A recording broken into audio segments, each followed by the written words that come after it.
I'm Martha Johnson, and today at Conley-Guerrero Senior Center we have a hat and a tea show. And all the ladies are wearing their great, big, wide hats of all varieties. The first hat I wore was probably my mother's and my grandmother's. So that's where I really got the habit. And there are certain style hats that they're wearing now. I don't try to wear them. Of course, that doesn't mean that I don't own a couple of them.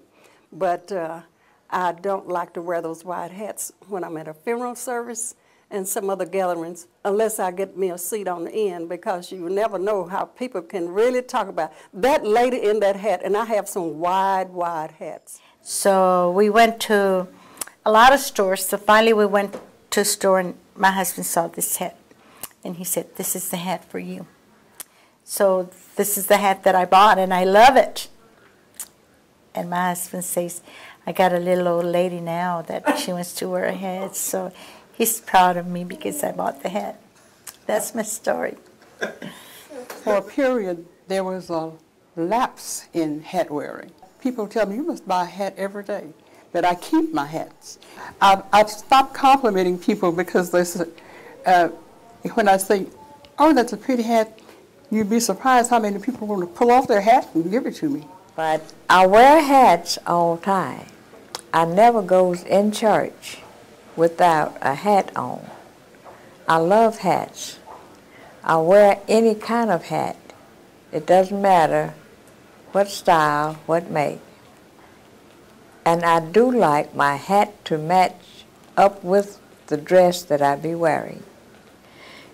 I don't care too much about how the shoes or the bag, but I really want my hat to match my dress. Oh yeah, my mother, she had all kind of hats. You know, I love hats myself. I wear caps. They shade out the sun, and that helps me in the summertime, in the winter. They help to keep me warm. My wife don't like hats. She have a few, but she don't like them. My favorite hat right now, my bridge hat, because I love to play bridge, along with those two over there. And as I saw hats, I was intending to buy a dress-up hat, but when I saw this bridge hat, that's it. And one time I was at the parade, and this lady came by and she asked me, "Ma, you are the best dressed lady with that hat." So I had a hat, so I have compliments on different hats that I wear, and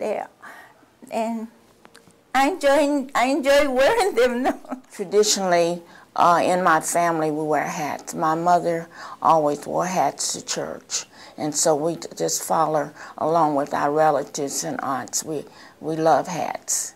I mostly wear different color hats on Sunday. I wear silver, either black or white or red. My mother told me at 11 children I was different from all. So you didn't curse and didn't drink whiskey. So, but you got a temper like your dad. If anybody hit you, hit them back.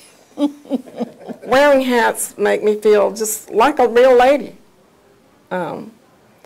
Because like I said earlier, in the old days, women wore hats. And I think that was one of the fine qualities that maybe men or everyone expected. And I'm kind of glad that hats are back, because I feel good in hats. She's really the hat person more than I am. I think she got it. She can tell me whether this is right or not. I had an aunt who loved hats, and my husband had an aunt who loved hats, and they never went to church without a hat or something on their head. I love it. I have a closet full of hats at home, and so I'm always on the lookout looking at other ladies' hats, and ooh, I like that one. I wonder where she got that hat. So I just hope that they might pass some of their pretty hats on to me one day. No, I would never hurt an older lady for a hat. Never, ever. Everybody else, every time they look at me, they couldn't believe I had on that hat. I don't even know what kind of hat it really is. But I thought it was kind of cute, but I didn't think I would have all the excitement that this hat. When people would see me, they just love that hat. Everybody loved that hat.